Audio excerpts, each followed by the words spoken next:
Assalamualaikum dan salam sejahtera semua. Untuk topik kita hari ini, saya nak sentuh pasal domain dan range bagi sesebuah function. Okey, so sebelum saya pergi dengan lebih lanjut pasal domain dengan range dan juga example dia, saya nak kita ulang kaji sikit pasal apa benda yang x, apa benda yang y ataupun fx dalam sesebuah function tu.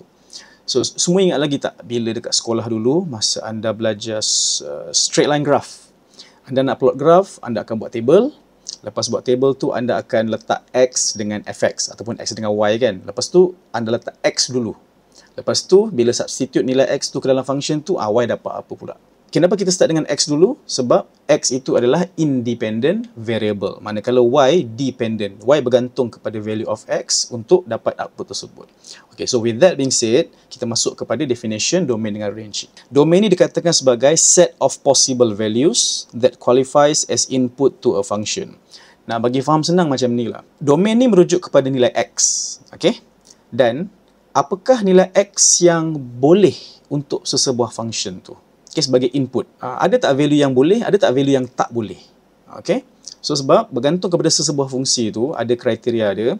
Ada fungsi yang boleh kata semua value x boleh. Ada yang tiba-tiba, oh value ni boleh tapi ni tak boleh. Oh value ni boleh pula tapi ni tak boleh pula. And so on. Okay? So, set of possible values iaitu yang boleh itu adalah dikatakan sebagai domain. Manakala untuk range, okay, kalau ikut definition dia, sets of all outputs of a function after substituting input iaitu domain. So, ringkasnya bila kita dah tahu value yang boleh from domain tadi, bila kita substitute kepada function tersebut fx tu, kita akan dapatlah pula fx tu apa kan? Output dia.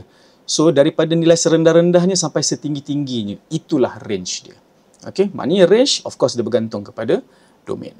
Okay, so kalau tak dapat nak berapa faham definition ni, tak apa, saya tunjuk example. Okay, kita start dengan example yang paling simple dulu, iaitu fx sama dengan x. Seperti yang anda tahu, fx sama dengan x ni is basically a straight line graph. Kalau kita tengok kan, dalam function ni kan, imagine lah semua value x yang ada daripada negative infinity sampailah positive infinity.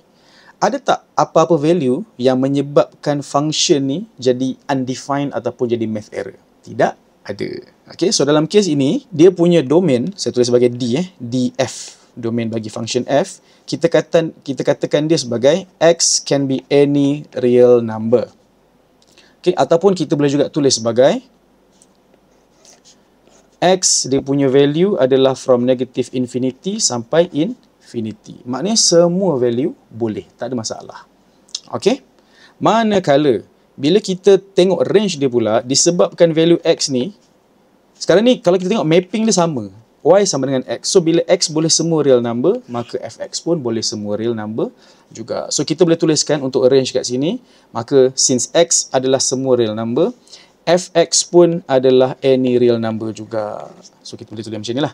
Sebenarnya kan, basically, dalam straight line function, memang macam ni lah dia punya domain dengan range. Okay, sebab straight line function ni kan, dia single line equation dan dia tak ada apa-apa syarat yang menyebabkan value x tu boleh jadi ada yang tak boleh serta range tu ada yang tak boleh. Semuanya boleh.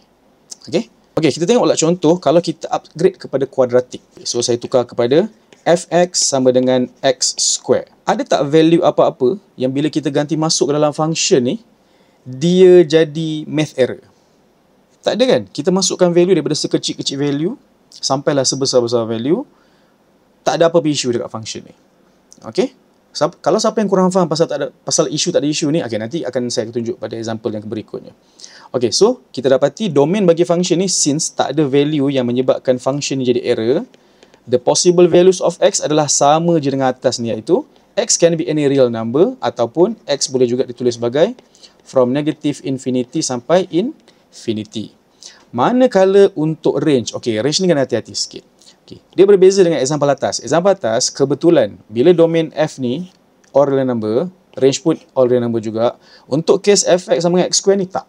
Okay, so jom kita tengok Walaupun kita boleh masukkan x ni sekecil-kecil value sampailah sebesar-besar value, tapi kan bila kita buat dia sebagai x square, apa jadi?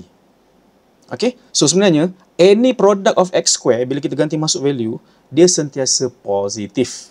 Okay, even kalau kita cuba plot pun graf x square ni, dia macam ni rupa dia. Macam ni.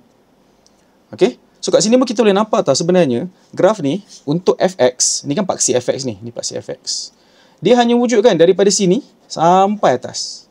Atas ni tak wujud apa-apa. Berdasarkan ni jugalah sebenarnya. Kalau kita masukkan value sekecil-kecil alam pun, value paling kecil dekat sini boleh kosong je, paling rendah. Negatif tak mungkin because dia kuasa 2. Lepas tu dia dah boleh kosong, dia boleh pergi atas lagi tak? Boleh kan? Dia boleh pergi lagi tinggi, lagi besar and so on. Maka kita katakan range bagi function x square ini adalah bermula daripada kosong, dan kosong itu termasuklah. Okey? Sampailah positif infinity. Kita boleh nampak dekat graf ni kan? Dia wujud bermula daripada sini kosong, sampailah ke atas. Ke atas tu positif infinity. Macam mana pula kalau dia masih x square, tapi dia ada nilai lain? Okey, contoh macam inilah. So, katakanlah fx sama dengan x square tolak 4. So, ni pun kalau kita tengok, domain dia tak ada isu because x can be any real number. So, kat sini kita katakan the domain adalah x is any real number. Tapi macam mana pula dengan range? Okey, so kita patah balik sini sekejap. Bila kita ada fx sama dengan x square ni, nilai paling rendah untuk range ni adalah 0. Tak boleh pergi bawah lagi dah. Okey, so bila dia paling rendah tu 0, kalau kita imagine situation yang berada dekat sini, yang fx sama dengan x square tolak 4 ni kan. So, kita ada x square tolak 4. Kalau x square tu serendah-rendahnya boleh jadi 0, maka tinggallah negatif 4. So, maknanya kan, fx ni, value paling rendah dia adalah negatif 4. Dia tak boleh pergi lagi bawah dia tu dah. Tapi boleh tak dia pergi lagi tinggi? Boleh. Maka, dalam kes ini, kita dapati range bagi function fx sama dengan x square tolak 4 ini adalah bermula daripada negatif 4 termasuk sampailah positif infinity. Jangan lupa ya pasal bracket ni. Kalau kita ada bracket begini, maksudnya inklusif. Negatif 4 tu termasuk. Sama lah macam ni. 0 ni termasuk.